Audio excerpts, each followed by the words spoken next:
whiplash from being rear-ended. There are many cases when we have to negotiate in order to convince our interlocutors to do something for us or to accept our decisions.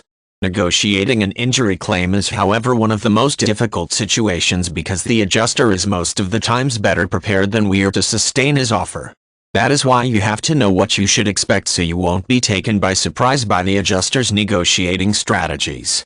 During your first meeting, the adjuster will most likely try to intimidate you by telling you that she has enough evidence to prove that your injuries were not as severe as you declared and that your claim is not worth as much as you request.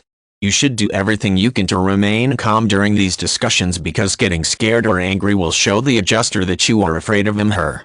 The best thing to do is to politely require the adjuster to set an official meeting in the presence of your lawyer who will support your hypothesis with enough evidence. If you don't have a personal lawyer, make sure you hire one because the other party will do everything in its power to give you as little compensation as possible.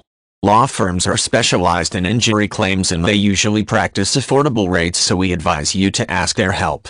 Prepare the second round of negotiations with your lawyer. Tell him everything there is to know about the case. Provide all the documents and pieces of information you can find in relation to your claim. During the second meeting, you will restart negotiations and the lawyer will advise you what to say when the adjuster asks you a question.